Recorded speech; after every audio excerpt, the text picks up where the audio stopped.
Da-na-na-na. And we are live with the Horror Silver Screen Savants horror review number 2. We are talking about John Carpenter's Prince of Darkness 1987. And to my knowledge, this is in a trilogy of horror movies in a Carpenter sense. Is that correct? I don't know if it's a trilogy. It's pretty much a standalone, but I don't know if he actually is using it as like a connection to other parts of his horror. But from my knowledge, it's not. But I could be wrong. Maybe people can correct me on that. But that'd be this one is actually a standalone film. He's never done any sequels to this or anything that I'm aware of. No, what I'm saying is like a trilogy, like The Thing.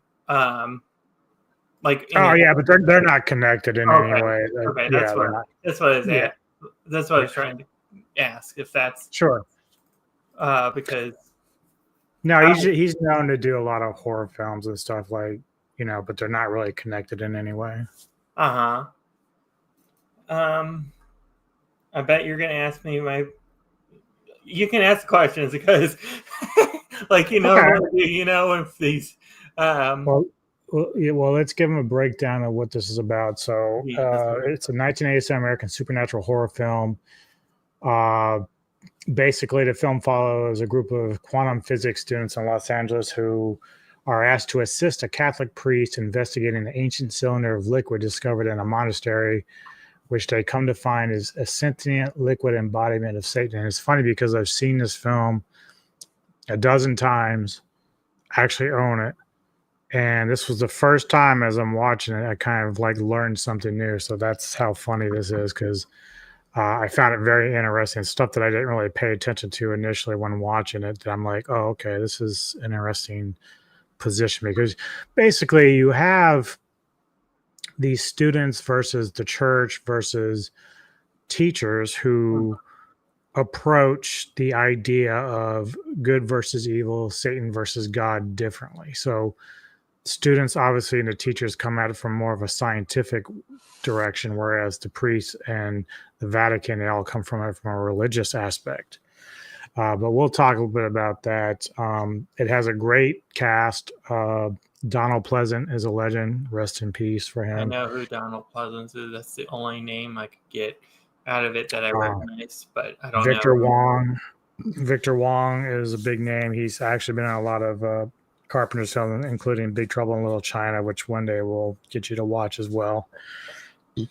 You have other ones that maybe not as well known, but Dennis Dunn is Walter Fong. We have a cameo, and actually not so much of a cameo. He was actually an actual character, Alice Cooper, the rock star. Yeah.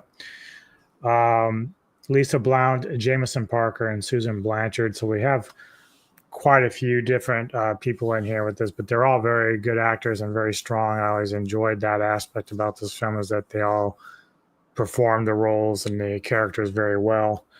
So I mean, go ahead and give me your initial thoughts on Prince of Darkness, because you had never seen this before. Mm-hmm.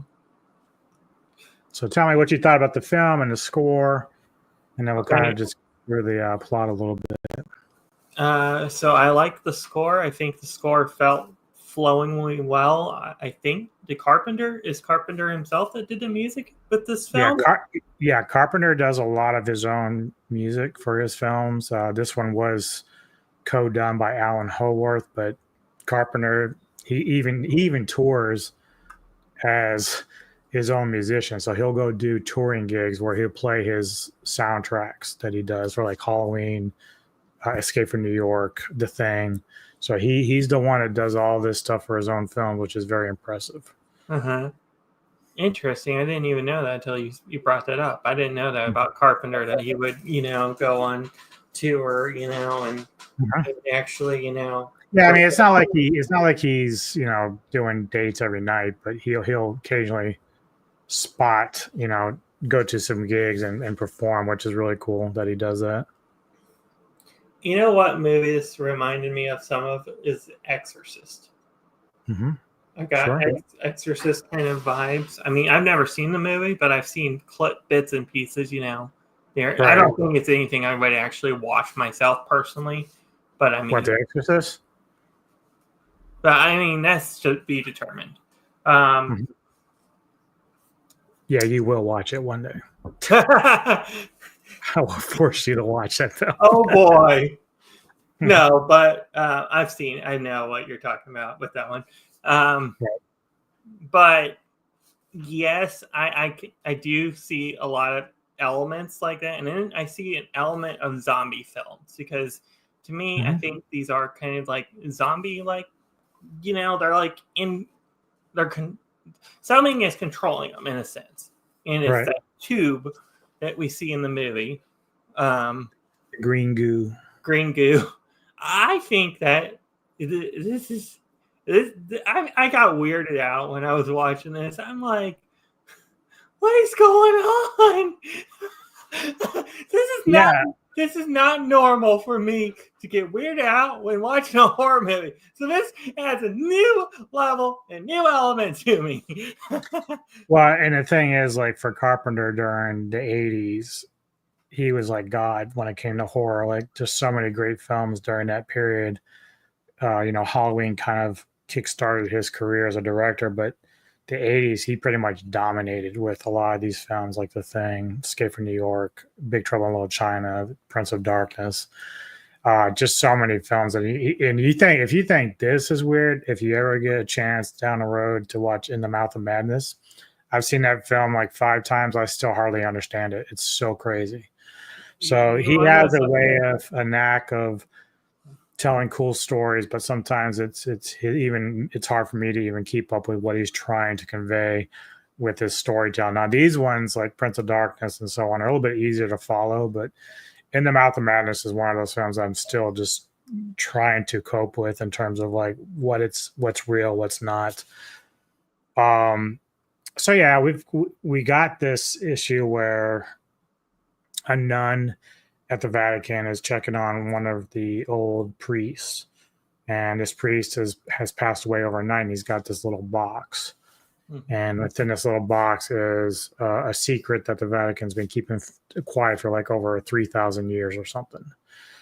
And basically, Donald Pleasance plays another priest who is in charge of kind of taken on the role of keeping this secret, but now he's like, because he doesn't have as much background about why this was a secret, he's curious about what this thing is, and he's like, so he goes to the university, and he's like, Victor Wong, who's playing Professor Howard Brack, he's basically coming to him and saying, look, I need some help figuring out what this is, because again, Pleasant's character is coming at it from a religious aspect, but he doesn't really understand like totally what it is that they've been guarding. He just knows that they've been keeping a secret, even from most priests, that this cylinder has been there forever, and it holds like some sort of, he doesn't even really say demonic power, but it has something. And this is where it was really cool about me watching it this time, is that there's even some references in here to where they almost treat it like alien like. So they're saying like this stuff that they have in this tube isn't even from this world, but yet it has this power to manipulate people, as well as and then we'll see when we get later in the film, you can create a portal. So you got that, and then they talk about how Jesus was actually not of this earth, and that's kind of how they reference it, not just in a spiritual way, but like he was almost alien like. And so whenever people have the same nightmare as a collective when they're around this cylinder, they say it's like a premonition of things to come, and it's a message from the future, which is even funnier, because I don't know if it's mentioned in here, but they keep referencing that the year is 1999. So this was 87. So they were referencing 1999 when supposedly this was going to happen, which is something else that I wasn't really paying too much attention to initially when I watched it the few times I had. But the canister itself is like over 7 million years old. Like that's how dated it is. And so the scientists are very interested in like what it is, what it does, but they don't really understand that because the priests have been kind of keeping things on the down low. They don't really understand like the kind of danger that it poses. There's even a reference from one of the scientists. It's like, I don't know if we should be touching this thing because it's got some goo on the outside of it. Like it's not safe. We don't even, this might be a hazardous issue here, but yeah, so you're right. I mean, it's very weird, but I like the way that Carpenter confronts, and this is where Carpenter likes to kind of use this as a modern day, like it's fictional, but he uses some of the subtext to basically address like the modern world with us in terms of religion versus science. So and that's kind of like what he's doing in this film, which is really cool. How did you feel about the characters in general? I thought it was interesting. It was it's like a science fiction. It's exactly like you said, it's like an alien science fiction style vibe. And that's what I was getting. I was going to say something about the Mouth of Madness for a quick second. It's one that that has not interested me a lot. I've seen it, pieces on Spotify. It's just nothing that's just my type of horror in a sense. But that's just me. That's just my little... I mean, I would have to rewatch it again to see if that's right because it's been forever since I. Oh, so you've actually seen The Mouth of Madness? I haven't seen it. Let me just put it this way: I haven't seen it fully. I have seen it flip through the channels, when it was on Sci-Fi. It just didn't hold your interest. I guess, in a sense, I think so. Hard to explain, and it's harder because if you say let's say you were skipping channels and you come across it when it's like 20 minutes in, you're not going to have any clue what's going on because it's that crazy. Like you don't really have an idea, so it's hard to keep up with what's going on at that point. Yeah. Now, as for the characters for this movie, I do feel like some are pretty cool. I mean, the priest is pretty cool, played by Donald Pleasance. I mean, he gives that kind of like cool role style. I also think Alice Cooper's character was cool, pretty different. Didn't have to say a word, but he was creepy as hell. I believe, in fact, this is my first movie seeing Alice Cooper in a movie. I don't know if I've seen other filmography with him in it. Yeah, a lot of times, like I can't name everything that he's been in, but like he was in Wayne's World, but he played himself. He was basically playing the rock star in that. So most times I think he's kind of just playing himself in films, but I'm sure that he was like a big Carpenter fan during the 80s. He's, his whole shtick as a rock star and his stage presence is all about horror. He's always been that kind of guy. Yeah. So it made sense that he would appear in a film like this. We see it with other directors when they sometimes have, rock stars or wrestlers show up in their films because they're fans of those type of films. So yeah, but I do like the characters. The characters give off that cool, unique, fun personality. Some of them. I mean, even the professor. Is that his name? Is it the character? Yeah, Long Place was pretty cool. So. Yeah, and again, like the professor's coming at it from a scientific standpoint, whereas the priest is coming at it from the religious. So they've got these students. Like basically, professor takes some of his best students, and actually they're kind of struggling in school, but it's only because he thinks they're better than they are, and they're just not really applying themselves. But this is his way of like, all right, you're going to stay at this old abandoned church where the cylinder's at, and you're going to help us figure out what the issue is, and you're going to get extra credit for doing this for your schooling, so you'll be able to pass. But then we have this other sect of guys who are actually scientists that study a different part of science in general, and there's like, I don't know, it's like two guys, a girl, and this other guy that's kind of like their boss. And so we got this mishmash of people that are thrown into this church. And again, the problem here is that both the professor and the priest aren't really telling them everything they need to know. They're just kind of saying, hey, we just want you to study this. They have I guess they have like a book that came with it that the other priest that died had, so they have to kind of like translate it.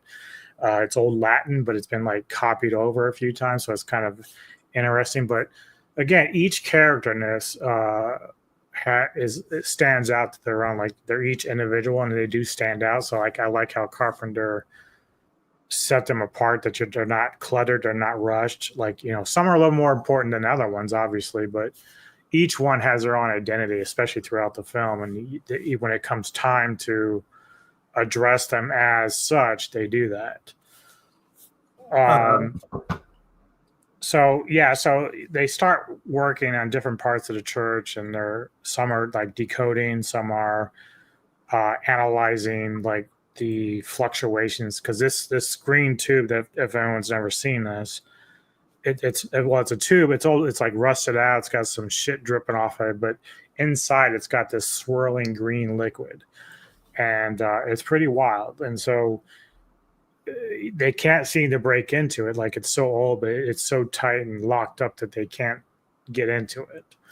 And so, and of course, I don't know why you would. Again, if you're not in a hazmat suit, I wouldn't be touching this thing.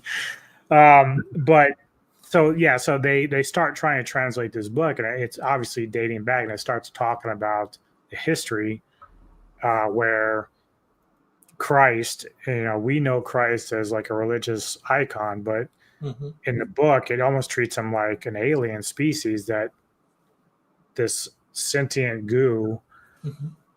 And at first, they kind of think the sentient goo might be actually a good thing, because they think it might be part of like the good stuff, like the good part of Christ and stuff like that. But as the movie goes along, they start to realize that it might be actually more negative, like in a version of Satan.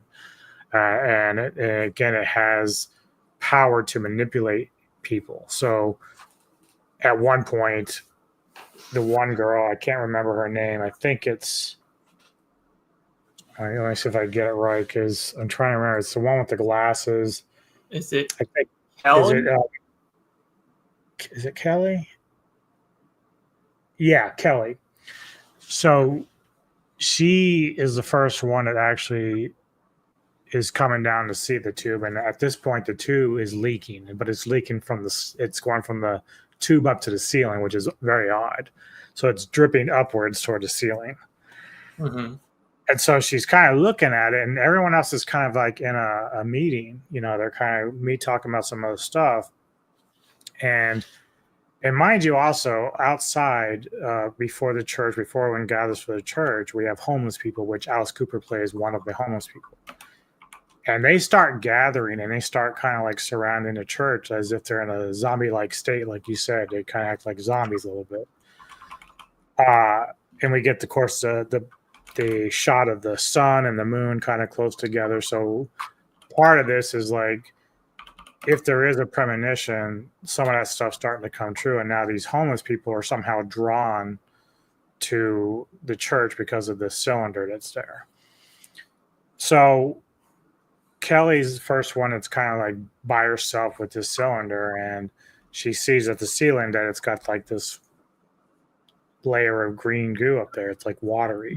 So somehow this cylinder's been able to leak shit that flies up to the ceiling, but all of a sudden it starts to rumble, and it shoots like a straight stream into her mouth. And that's basically how an individual will get possessed by whatever this stuff is that comes from the cylinder. So that just kind of starts a chain reaction, right? So we start, she'll run across another person and then maybe kill him, or with Ann Yen, Lisa, played by Ann Yen, who's actually one of the other decoders. She kind of crawls into the bed a little bit and spits in her mouth, and then now they're both like possessed. So it's like basically just how it transacts. It's just she can spit from one person to the next. I didn't even realize this until I didn't even realize that the son of Dan was in this movie from Bonanza. Bonanza, the old Western show. Okay. The son of Dan Blocker is in this movie. I didn't even know that until I'm looking up the cast on Wikipedia, and it says Dan Blocker's son Dirk is in this. He's Mullins. It's Yeah. like he's one of the characters that died. I can't remember the one. I can't think of the guy that gets stabbed first. That the first death I think is a stab death, and I gotta say also that lady with the maggots and stuff in the cup, Oh, the the priest. homeless. Yeah. Yeah. That was creepy to me. That was weird and interesting. Well, one thing about this film is like Carpenter really utilized the bug aspect. A lot of bugs, a lot of worms, a lot of crazy shit with the bug, and that's definitely creepy, especially where he used it. Like the one guy that was kind of gonna leave, like he just didn't want to be there anymore, but he got cornered by all the homeless people, and then I guess he got stabbed, and then later on when they were listening to him outside, he was standing there, but it was dark, and so he's like, "I got a message for you." It's kind of like gurgly, and then all of a sudden the bugs just started coming out of him. His head exploded, a bunch of roaches and shit came out. That when you say that scene, that reminds me of Men in Black, where exactly like the character. I don't know the villain's name in Men in Black. But it was I think it was Vincent D'Onofrio that played. Yeah, that's what I'm talking about, the actor. Yeah, but it just reminds me of that element, the bug thing. I compare it to that, how the bug aspect comes out like that. Yep. So there's some trivia here. That bike element where the guy with the glasses, that was one of the technicians.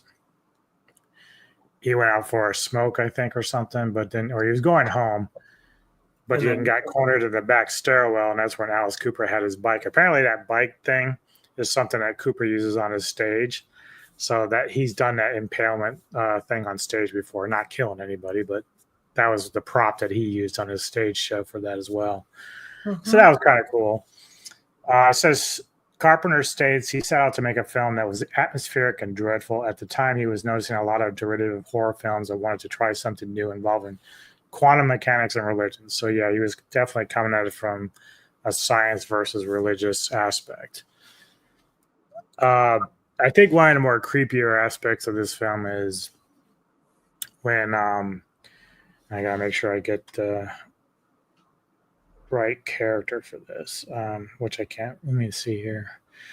Basically, the blonde girl, because initially the girl with the glasses, the first one that gets possessed, she's kind of going around possessing people and killing people. But the blonde girl, she ends up getting like this rash that comes up on her arm, and it has like a symbol. And you don't really know exactly what it means right away, but we learn later on that that's like she's going to be sort of like this carrier. And that scene was really weird when she was in her bed and kind of like morphing and transforming into like, you could just see her skin like starting to blister and turn nasty. And of course she got pregnant like just out of nowhere. So I'm thinking, is she going to give birth to Satan's son or something? What is this? But then the stomach goes away. And it's like, what the fuck just happened? That's the Exorcist part I get reminded of right there. It's kind of like Reagan, where she's slowly getting up and out of the bed, and she pops straight forward. That's exactly the scene that pops into my head with this movie, where it's like that scene from The Exorcist. Yeah. So yeah, that's one of the more creepier things about the film. Which again, Susan's the one that gets possessed. I think there's like almost half of them get possessed, right?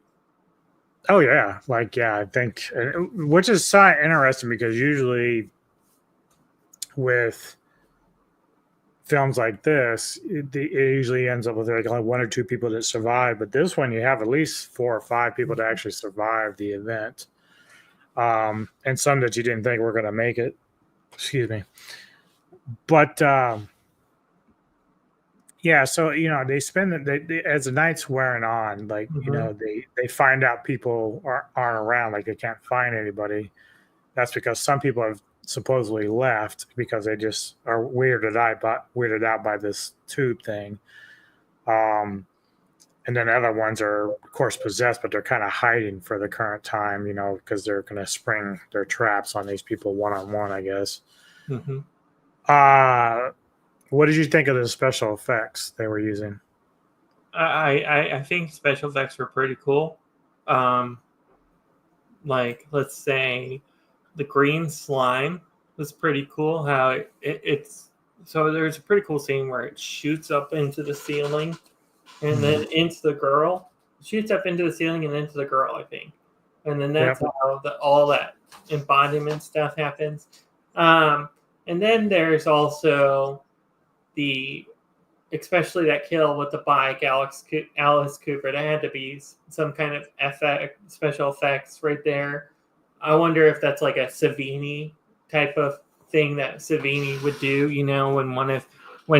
When he does, his special effects. I get reminded of like the Michael Myers stuff, if anything, with that kill. It just seems like in that. Well, that makes sense since Carpenter did create Halloween, so obviously he'll probably use the same kind of guys that do all the other special effects stuff. And then also, I think the black guy, I can't remember his name. I can't think of his name, but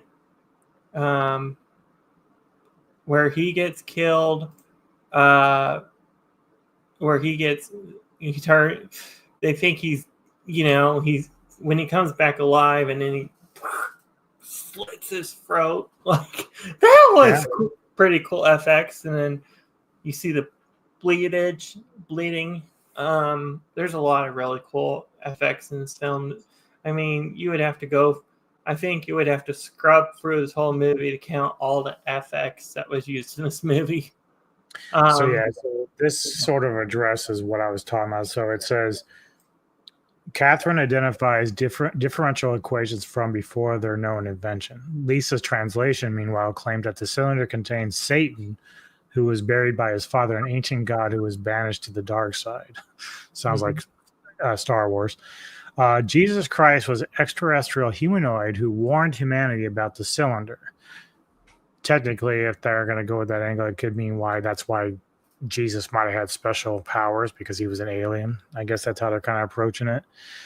Though Jesus was killed by those who deemed him insane and too powerful, his disciples passed on his warning, which, again, some of the premonition stuff that we see is like a message where they have this same dream, and in the front of the church, it's kind of grainy through a TV camera where there's a shadowy figure standing in the doorway. And at first, they're kind of thinking, well, is this is this a, return of Christ? What is this exactly? But, and then we see something different towards the end. But Barak, the professor, hypothesizes that Satan's father may be anti-God, an even more powerful force of evil bound to the realm of antimatter.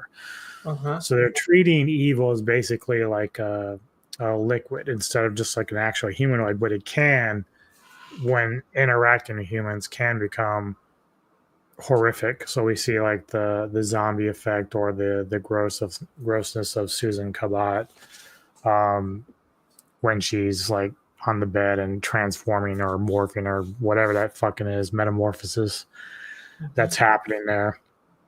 That was being the metamorphosis, like you're saying. Yeah, they didn't rush it, and they didn't really have to do much more in terms of like showcasing it happening. Like it was like, they would show her at one point where she just kind of had like lesions, and then go to some other people in the movie where they're trying to lock the other possessed people out of the rooms, and then they come back to her and she's even more grotesque on the bed. And I think even one point she had, because the first two, I think Kelly and Lisa, I think they brought the cylinder to her in that bedroom, and that's when the water and stuff was like shooting through her eyes and her mouth. I thought that was pretty wild. I guess that was more like the possession or whatever it is coming from the cylinder to her. But sooner or later, it turns out that Kelly, because she had that mark, she's the one that's going to be trying to bring the anti-god through to our side from the other side.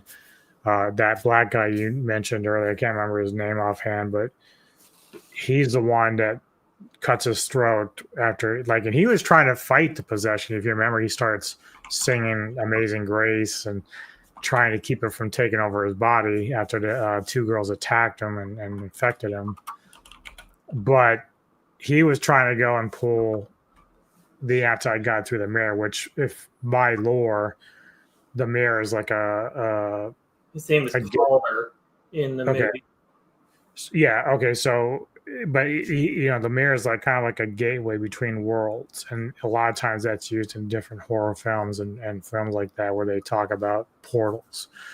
So initially, Kelly's like trying to reach through this small, like, compact mirror to get the anti-god to pass, but it's not big enough.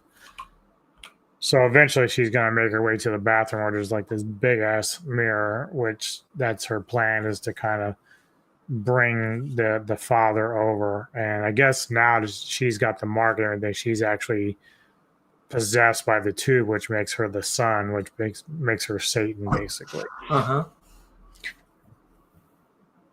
Wow. So that was weird. The string just happened something for a second there. It froze or... Oh. Was it me or was it the stream? I don't know.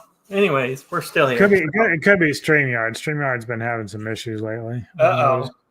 Yeah, I don't know what the hell's going on with it. We're good. So keep going. What you were saying. I was just going to say, like, well, at this point, how do you feel about how the plot is unraveling? Like, as far as, because obviously it starts out one way and it starts, like, showing you different things. So how do you feel about where it's going? The one gripe I will say, there might be more, but I wish the movie was a little bit pacer, was a little bit better, and to, like, get into the plot more, like, one thing I would like, I don't know if they could do this ever, is a prequel to explain from the past how this thing got to. You know what I mean? Like, it would probably add more to the film, make it a sequel. Make this one the sequel to the prequel. And then that would, it could kind of like tie some loose ends. I think that's one thing that would. But wait, sorry. I lost my train of thought with what you asked. What'd you ask me? Oh, just how you felt about how the plot is unraveling, like, in terms of, yeah. How I thought the plot was unraveling. I think, just like how you feel about it. Like, did you still find it very interesting, or did you think that it was kind of weird? I mean, it's hard to say for me because I'm losing interest with it a little bit, with the plot unraveling taking so longer, to get down to what's being said and needing to be said. Mm-hmm. But I mean, I'm still interested. I would say towards the ending, like that end scene is where I kind of like lost interest, after everything's done. Yeah. Oh, I see what you're saying now, because, like, in the trivia, it does say this is the second film in what Carpenter calls his apocalyptic trilogy. The other two are The Thing and The Mouth of Madness, but the reality is, like, none of them are connected. But I guess in his mind, he thought, I'm going to make, like, 3 films, and they're all going to deal with the apocalypse in one way or the other. So that's probably what you were thinking about. Yeah, I think that's probably... Yeah, so they're not really connected, but yeah, I guess in Carpenter's mind, it's his way of calling it, like, this is my cool trilogy of, like, apocalyptic films. Mm-hmm. Let's see. Alice Cooper originally asked Carpenter if he could come to the set just to watch the special effect due to Cooper's manager also producing the film. Carpenter eventually decided to offer Cooper a role as the leader of the anti-God worshiping street people. Ironically, Cooper is born-again Christian. I don't know if he was at that time, though. He might have been. I think he chose it later. Yeah. The parts played by Pleasance, Victor Wong, and Dennis Dunn were written specifically for them. That makes sense because he's worked with all of them through his other films, so that totally makes sense. The genesis of the project came from Deborah Hill, who was responsible for Halloween, describing a dream she had of a vague, dark figure exiting a church which filled her with dread. Carpenter developed the story around this idea in hopes of recreating the fear Hill really felt. That sounds like something John would do. But yeah, so again, back to the plot. Kelly is now possessed, basically, is as Satan, and we also have to keep in mind that at this point, the priest, because there's a lot of chaos once everyone starts getting infected. The remaining people that aren't infected are hiding, so they're either in rooms. Walter's in the closet because the girls, and he's watching like through the little grate that Kelly's on the bed, and the other girls are watching him, like keeping him in check, but they're not attacking yet. And then the priest is in the bathroom, but he's hiding around like a shower area, while the black guy's trying to contact the other side through the window, because the mirror, when they start trying to do it, like just starts glowing white, like it starts becoming a portal. But that usually is going to happen when Kelly's trying to reach to it, because she's the one that's supposed to be able to bring Daddy over. So just keep that in mind, that the priest is already in the bathroom at this point. He's kind of praying to himself, trying to stay hidden so he doesn't get killed or infected. As for the rest of them, Brian, who's played by Jameson Parker, and then Catherine, played by Lisa Blount. Like, these are two people that, obviously, a couple of the students that were going there became lovers, and they care about each other. So they're kind of like the romantic leads in this. Wong is still alive, of course. And really everyone else has pretty much been infected or killed in the film. So there is a neat little scene, and it's almost, I think they kind of borrowed from this for Dog Soldiers a little bit, with the trapped in a closet and trying to get out, but a little bit differently. But so Walter's in the closet because he's trying to hide from the two girls. Plus, he sees Kelly on the bed transforming. So he hears everyone next door, and they tried to dig him through so he can get out of the closet into the next room. So that was kind of a neat thing, because they're like, yeah, how long is it going to take? He's like, a couple of hours. And he's like, dude, I don't think I have a couple of hours. You might need to move a little faster. But yeah, so they a lot of shit's going on in different parts of the church. Eventually, Walter does get through to the other side, almost getting caught by the girls, because that's when Kelly wakes up from her bed, and she's making like crazy noises and basically laughing this evil laugh, like, "You're not gonna get away," some crazy shit like that. Which that would freak me out anyway. I don't know. I'd be like going nuts right about then. Seeing that kind of shit, I'd be like, I think I'm gonna get out of this church one way or the other. They're gonna have to really kill me to stop me. But yeah, so Kelly's at the mirror. She starts to, on the other side, because you have the bathroom side, and then you see her hand go through the mirror, and you see like this big ass dark palm come up, and it's like, that's Daddy. So she's basically trying to pull him over into the real world, or from the other plane in existence that he's in, that trapped in, and kind of take over the planet, I guess, or whatever the case might be. But this is where Brian and Catherine and them are coming down the hallway, and initially the priest has an axe that he found in there, luckily for him, and he cuts off the arm, but it just grows back, and then he cuts off her head, and then she just takes her head, which was a nice effect, and just plops it back on. So that particular individual is able to regenerate with no problem, and so he's got a big issue on his hand. But of course, this is when Catherine decides that the only way to really stop this from happening is to like basically charge in tackle Kelly, but they both go through the other side of the mirror to the dark side to prevent the devil or anti-god from coming through. And then, of course, what you would do with mirrors that are gateways, you would find ways to shut them down. So the priest throws the axe, breaking the glass. Of course, Brian's like dismayed. He's like, "No, it's my girl. I just got laid. You can't Basically do that." sacrifice themselves so they can survive.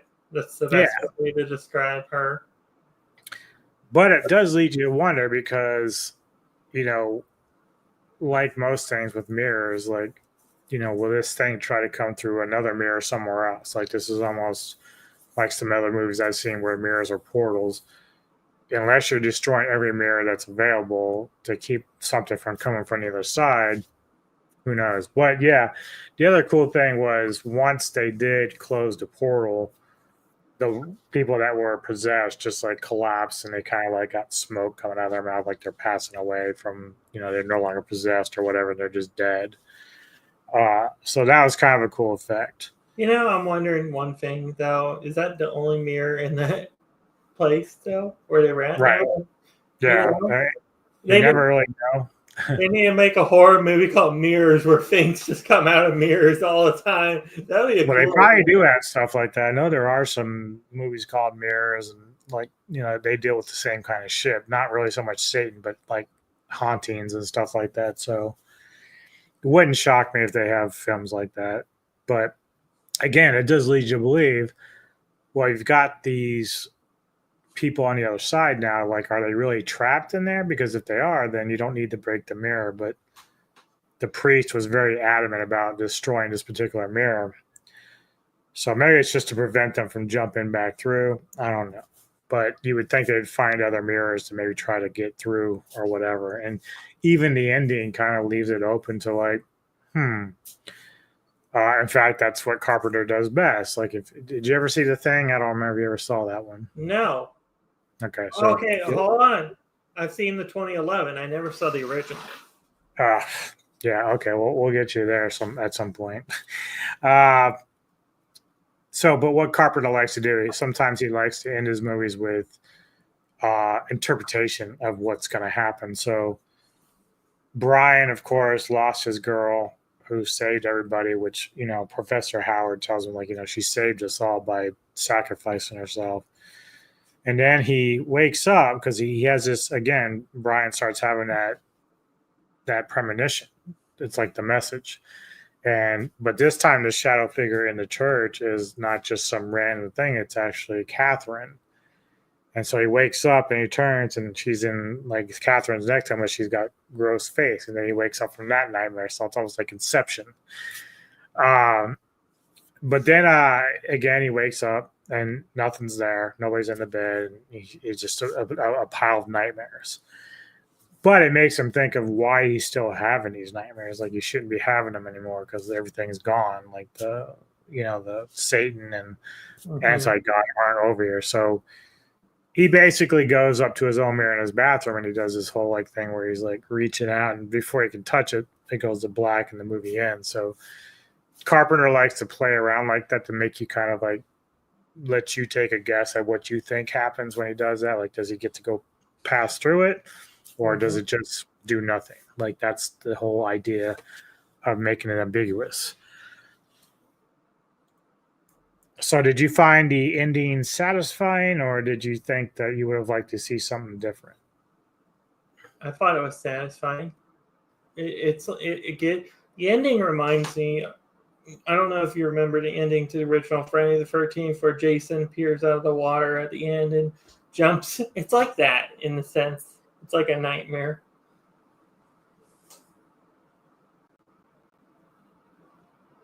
But I mean, I was satisfied with the ending. I mean, sure. I mean, if they wanted to do it the right way, and make it a happy ending where so and so live, someone comes at the end and gets them to do that way. It's however you want to depict it.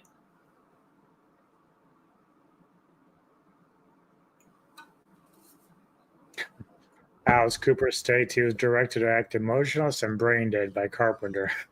Oh, they all did. They did a good job of that.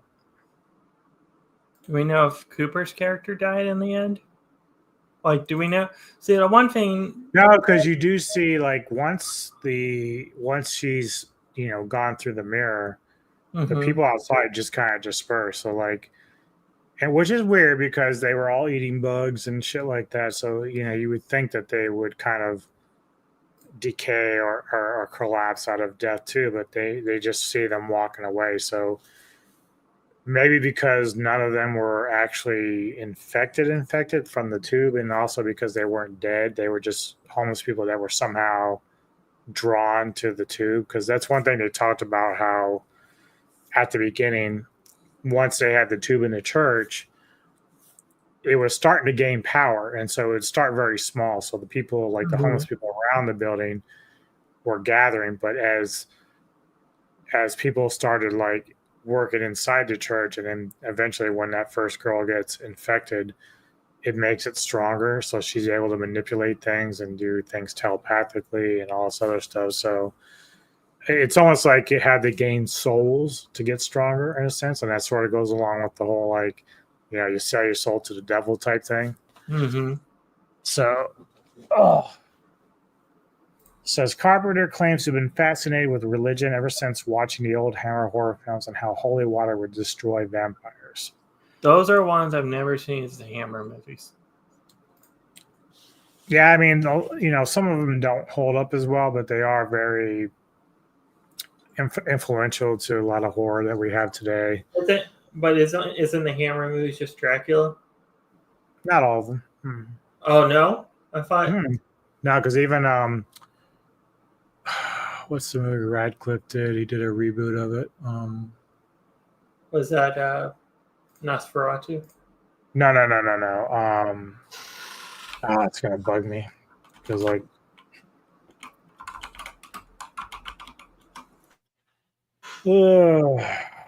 what was it?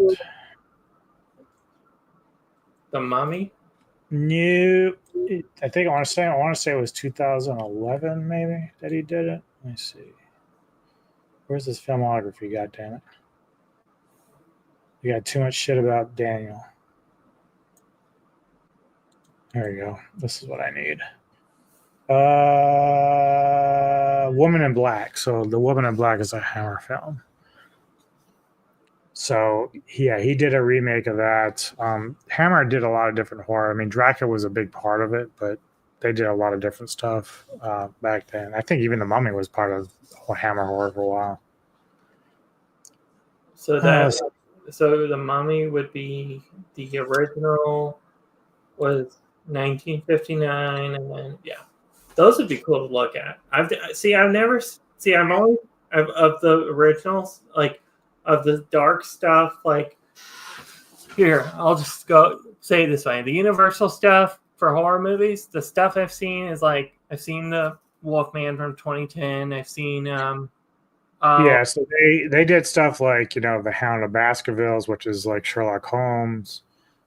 They did do vampire films. They did mummy films, Frankenstein, Quartermass. So they did a lot of different stuff. you got Back in the Anubis talking oh, about Hammer. yeah, it's been a while since I've watched it, but they did a pretty good job with it. I mean, Radcliffe, he's done pretty well for himself outside of Harry Potter. So, Mm-hmm. Dead and Buried is a great film. If you and I are talking about the same film, it's a crazy fucking film too. So crazy. Oh, he did like the Supernaturals. He said. Supernaturals. Never even heard of that movie. Yeah, me either. Uh, But let me see what else I got going on here. Any other trivia that's important? You got me interested enough, though, that I would, if we can, on the show, cover some of the Hammer movies eventually for the horror stuff. If you're down to do that, I don't know. Well, the funny thing is, like, I think, like, I like some of the Hammer stuff, but I'm not the biggest fan of the older stuff. So, Anthony or Thrash Pondo, I think they would love that stuff. Like, they love Hammer films. So, if we do them, we're gonna have to get those guys to join us because they really like that stuff. Oh, Mr. Frost. Oh, dude, good job. Like that's the film that hardly anyone talks about, and Jeff Goldblum is eerie as fuck in that film. Nice call. Nice call. Yeah, no one really talks about Mr. Frost. That movie is. I've never even heard. Ooh, you just got a good clock. Oh yeah, well I'm a werewolf guy, so Dog Soldiers is top 5 easily. I'm a werewolf guy as well. You see him on my shirt. Yeah, but have you seen The Howling? Yes, I have. It's one of my favorite werewolf movies of all time. All American. time. I would say it's got to be near the top for werewolf movies for me. Well, for me, it's number 1. But so wait, you saw Dog Soldiers? Fear of Clowns 1 and 2. I have not even heard of those, but I have a fear of clowns, so that might be You why. love Splinter. You ever seen that movie, Splinter? No, I've heard of it. I haven't watched it. He likes Howling the Freaks. Oh man, I didn't really like that. See, I like when it comes to that franchise, I like 1 and 5, but the second one I have like a soft spot for. I know the Christopher Lee. I'm waiting for the thing that makes me mad is Voodoo. Well, they don't have any of the. They have like Howling 3, Howling 5, Howling 4, Howling 3, Howling 2. They don't have the original on there, so that's why I'm kind of like, I want them to. Waxwork is good. In fact, we just re-reviewed that one on Ghouls of Midnight. Me and Mr. Tony the Dead. We did Waxwork. That was a good film. Yeah, Tony and I, we love our horror. No doubt about it. You know, I do also. Well, yeah, when you've seen them. Like I had to get. Oh, see, dude, this guy knows what I'm talking about. Dr. Giggles. That's one of my favorite films. I like this guy. I don't even know him. Matter of fact, I haven't seen him before, but hey, welcome. Yeah, welcome. We love having people join us. Yep, we do. I saw Popcorn. We're always talking different varieties of films, whether it be horror, action a lot, and I've been doing mainly like Bond and action and some of the old school stuff like you did Chitty Chitty Bang Bang and stuff like that. But it's fun to kind of do this on a separate thing with the horror stuff. Night Flyer, yep, that was a made-for-TV movie. That wasn't bad. I actually rewatched that not too long. Well, last year. I was going to say, for Dracula and stuff, I have seen the original Universal with Bela Lugosi. It's been ages since I watched it all the way through. Did you watch Coppola's version? So it was Bela Lugosi was the original. So but did you watch Coppola 1992? No.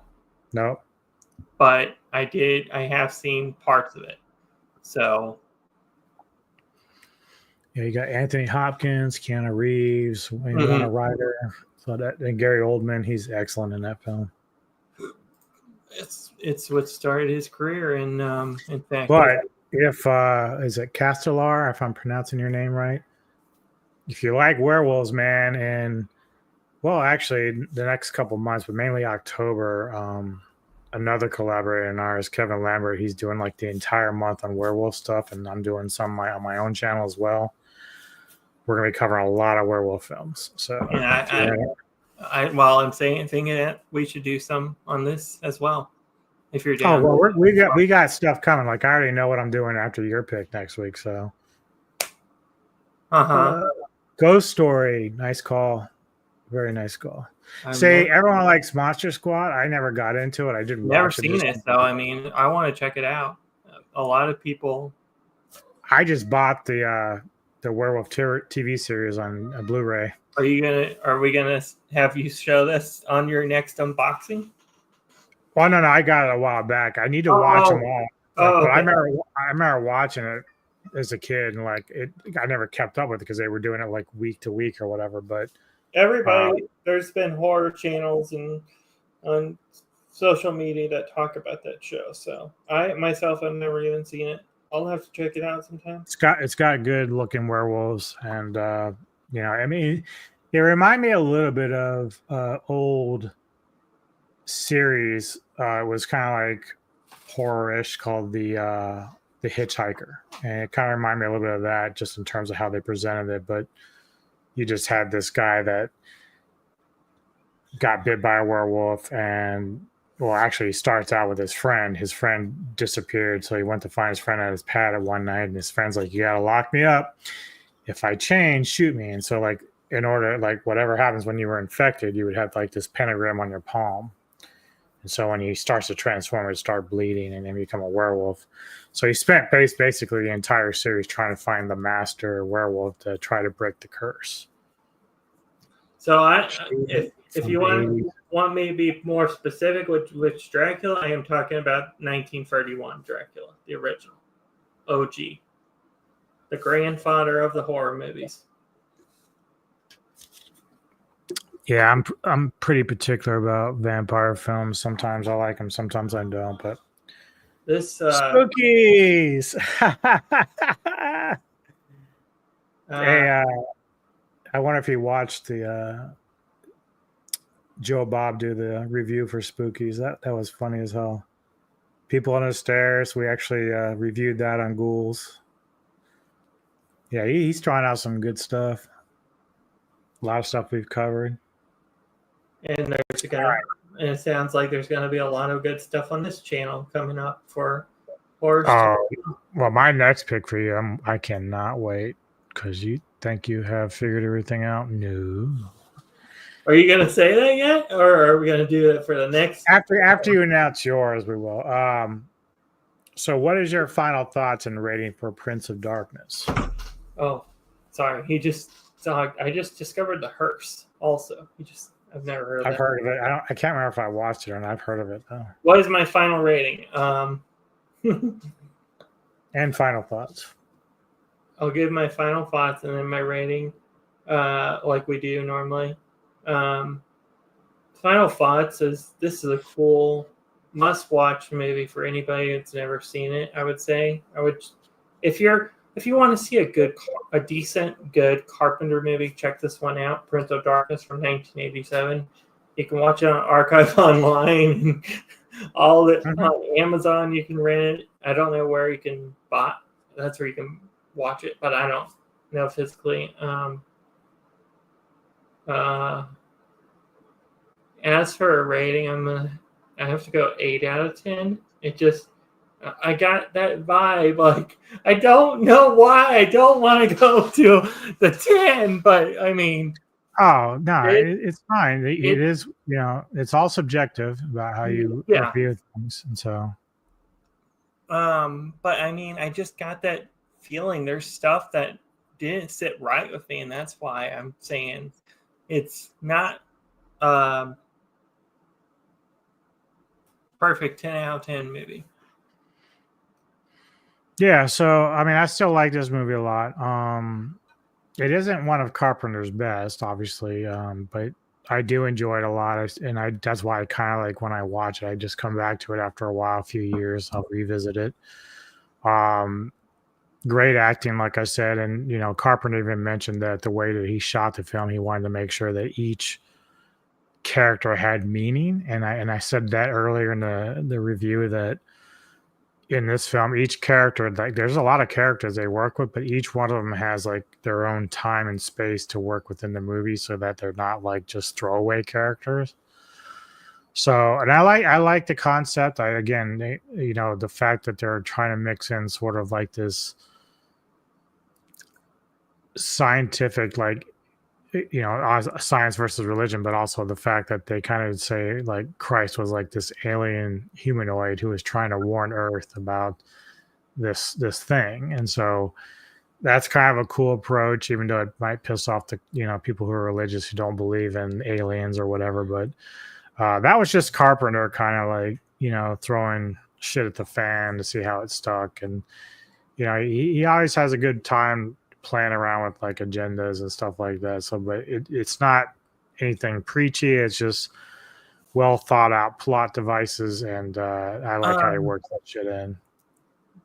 Now that you mentioned Carpenter, there are some that interest me off his list that for horror that I don't know if these are going to be on the list or not, or coming up on the channel. Like one that interests me is this Ghost of Mars, or Not one of his best, but it actually is interesting because it has a lead by Natasha Kinski as well as Ice Cube, and there's actually an early role from Jason Statham in it. So and then another one is called Vampires. That's a great film. That's fun. That's a fun film. And I'm sure those will be somewhere. But there's other ones like They Live. The other one that you mentioned that is They Live. Mm-hmm. And that's one I am really looking forward to checking out. Man.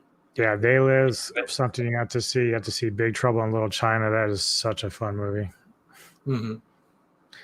I have written many Wattpad horror stories about Hellraiser, Ghoulies, Phantasm, Maniac Cop the Gate, Elm Street, Warlock, good film, Evil Dead, TCM, Friday the 13th, and Wishmaster. Oh, yeah, Vampires is great. James Woods is amazing in that film.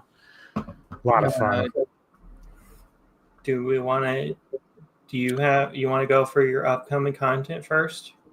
Yeah, did I rate mine? I think I talked about it, but my rating for the film is 9 out of 10. Not quite perfect, but it's good. Yeah, good call, Turbo Kid. I saw that years ago. That was fun. Okay, so yeah, for me, upcoming this week, it's not a full plate yet. I'm kind of keeping some of my stuff open, but Ghouls of Midnight, my pick this week on Wednesday, is a film called Invoking Yell. You can find that on Shudder if you have that subscription to that. That's what me and Mr. Tony did are reviewing. And his pick later that day is going to be, I can't remember, I think it's 1997 Sphere. It's kind of like a science fiction horror film. So he and I, that's his pick, we're reviewing. I've got an unboxing I want to do. I'm just waiting on one more thing to come in before I do it. I'm also going to do some trailer reactions. So it's going to be live. I'm not sure what day yet, but I'm going to do that. Neko and I, maybe tomorrow, hopefully before we go out for the day, we'll try to do our review of Weapons. We went and saw that last night in the theaters. That was a lot of fun to watch that film. But yeah, that's immediately it's coming out. And then I will just say, even though this next week coming up is Mr. Alvin's selection, the one after is my favorite horror film of all time, 1977's Dario Argento's Suspiria, which we'll be watching. Suspiria? Yeah. Yep. So go ahead and tell us what you got, sir. Superstition and Ace is I've been meaning to check that out, but that film is hard to find. I can't find that film anywhere. In fact, I just ordered another film that's hard to find called Spider's Labyrinth. I got that on Blu-ray, so I need to check that out at some point. We will start. I'll say Superstition's good. I just haven't seen it anywhere streaming. We will start. Me and don't know if you can see that real well, but me and Gojira 851 will be playing this on Wednesday live on stream on his channel. He'll be on his. I'll be on mine. Under my thing is Olvin Werewolf on YouTube. We'll be multi-streaming, so he'll be streaming on his channel, and I'll be on my channel playing this as well. So it'll be a dual collaboration. And speaking of with Gojira, as of right now, I've talked to him a little bit about it, but in October and stuff, we will probably be doing another game collab, maybe Resident Evil 5 or Resident Evil 6. And then this is our first episode on our upcoming one of our tokusatsu shows, which we will be covering this character. Top corner is the human form of him, and he's an android superhero. He transforms into the character that's pictured, like all the pictures with him in it are Right. And he's a cyborg in a sense also.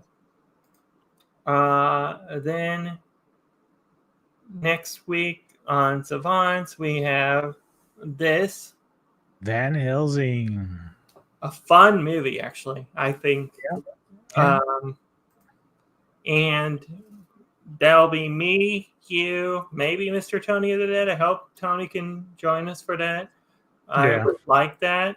And then it would be Gojira 851 as well. Is for sure down for Van Helsing as well. So it's me, you, Gojira 851 for right now. I'll have to talk to Mr. Tony of the Dead. Hopefully Mr. Tony of the Dead can join us, and then that'd be a foursome. Right on. We have this comic, which is our comic show eventually. That'll be happening. And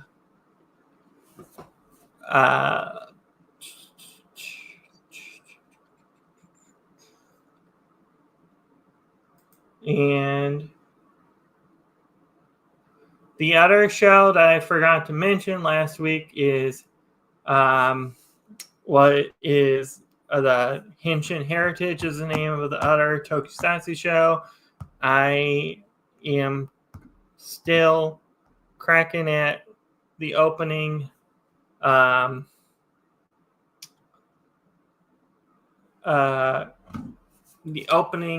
the Henshin Revolution podcast show. I'm going to try and get some more done tonight. Work on that tomorrow. And then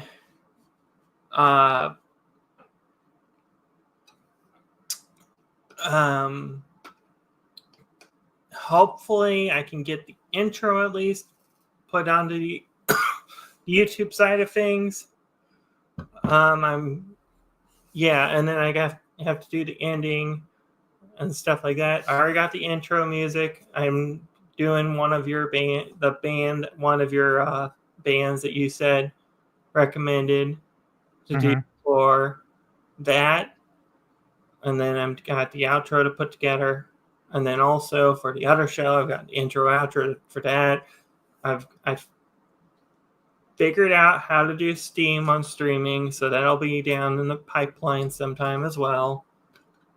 That's good. That's good. I slowly am figuring it out. That's what I should say. I haven't fully. It's all a learning process, really, to be honest. But you're doing good. Yeah. But I think it's going pretty well. Yeah. How many shows we have? Like, we have 2 of this one, but we had a few of the other ones for a while. We're like 20 or something. Yeah, I would say, would you count these as more episodes of the same show? Prophet Comics. Never heard of it. But anyways, this has been Silver Screen Savants. This has been horror review number 2. If you want more of me, you'll see me on Wednesday night. It should be at, I think it was 6 o'clock his time. Wait, 6 o'clock my time. And yeah, I will say, Catsalar, if you really like horror, man, which it looks like you do, go to my channel at Metal Tavern Radio. And we have the Ghouls of Midnight podcast that I do with Mr. Tony the Dead. And we spend a lot of time on old, classic, and modern horror films. So if you ever want to go and check out some reviews that we do. Well. Yeah.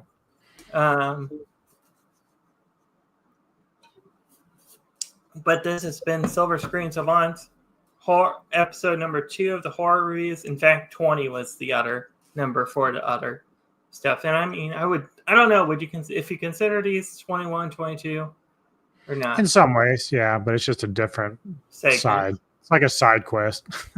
Side quest? Close, good enough for me. Right.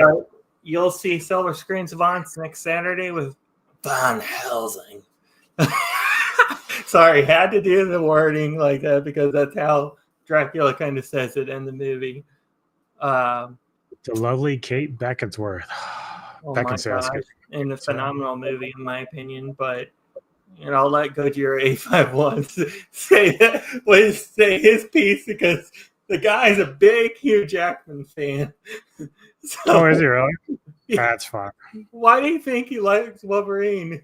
Oh, speaking of, Also, he has more sexual tension with Hugh Jackman than even Ryan Reynolds does. Oh, speaking of the guy, there he is.